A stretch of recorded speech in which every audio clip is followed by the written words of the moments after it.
A lot of people ask me, Taylor, how did you become the world's best street photographer?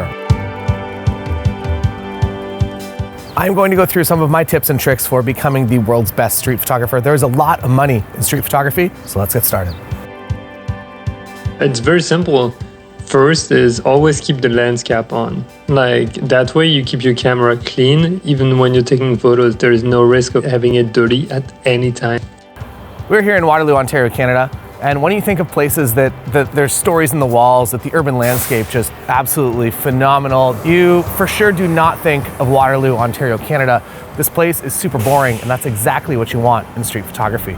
The tips that I have for you today will absolutely skyrocket your likes on Instagram, and that is the most important thing in street photography.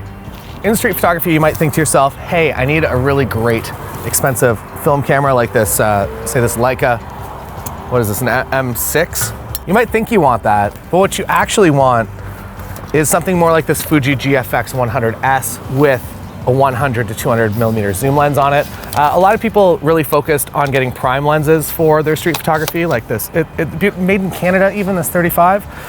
What you want something more like, you want the megapixels, you want the zoom range. You don't have to walk, you just zoom it, you're there. You got 100 megapixels, so you can crop in, you can make a frame out of anything. You can make a frame out of this, frame out of this.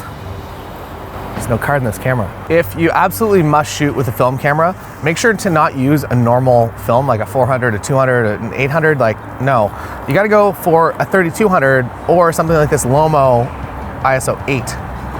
And that is how you keep your street photography interesting. Another key to street photography is bringing as many lenses as possible. Even if you have to bring a rolly case to bring all your glass, it is very important to make sure that you're prepared for any situation that you can find yourself in. Another tip I have for you, especially if you're in the growing stages of becoming a street photographer, your favorite street photographers, when they post on Instagram, ask them what their shutter speed and what their f-stop was. They absolutely love it. Another tip, always photograph everything above 50 millimeters. You may read some things on street photography blogs like 35, 28, 24, awesome. What you actually want is something with a lot more range. So never photograph street photography with less than 90 millimeters. I would say 90 millimeters is my minimum. On this is actually a medium format camera. So my 100 millimeter lens that you see right here is actually something more like a 79. So 79, gotta make sure that I'm about there in order to get great street photography. Another tip I have is to always bring a tripod, the most expensive carbon fiber tripod that you can. We have with us today the Peak Design carbon fiber tripod. And you just want to set this up wherever the most annoying spot is for pedestrians. So if you can, essentially kind of what you're trying to do is build the scene around where you set up. So if you put the tripod down, people are forced to go around you. So that's why you always bring a tripod. Another tip for street photography is to purchase a Tesla. The best street photographers in the world, all they do is drive Teslas. Super unique, no one else owns them. Check out my blue Tesla with the white interior right here. It is the only one in our city. Another important tip to street photography is to always have a behind the scenes video for your street photography, otherwise your photography is worthless.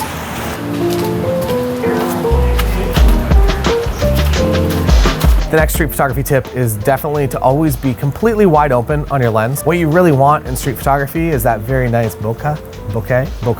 And you're also looking for maximum sharpness, so make sure that you purchase all of your lenses based on sharpness and not on any other characteristics. Another tip is to make sure that you're always making street photography part of your business, that you're generating some sort of revenue, some sort of income from your street photography. You can do this by including people. You can get them to pay money to be in your street photographs, and that is absolutely one of the keys to making yourself successful in street photography. If you're nervous about people seeing you, you can always utilize a drone. The Mavic Mini 2 is really a fantastic drone.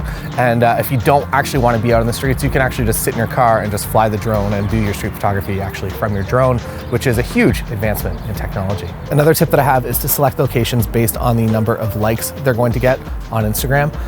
Let the likes guide your creative process. Another point in street photography is to make sure that you focus on one specific image and one specific image that will get the most number of likes. You don't want to focus on a story or really telling anything of value. You just want that one banger image. Another tip I have, ATTV, always through the viewfinder, always shooting exactly at eye level, never crouching, never getting to a different perspective, always staying exactly where you are in real life.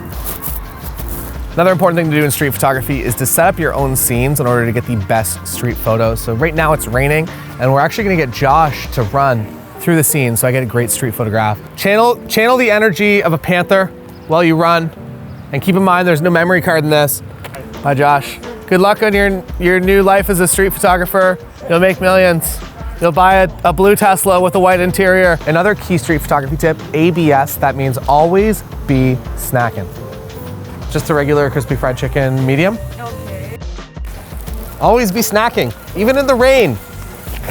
Also, never take street photos in the rain. It's very boring environment. And the last tip that I have is to always be looking at other street photographers' work that you'll read on a lot of different websites and in YouTube videos that you should kind of focus on your own lane. I think that you should always be looking at other people's work, that every single day, wake up in the morning and compare yourself where your work is at versus where your favorite street photographer is at. I think that's the most important part of this video. And if you only listen to one tip, please listen to this tip and also the ABS.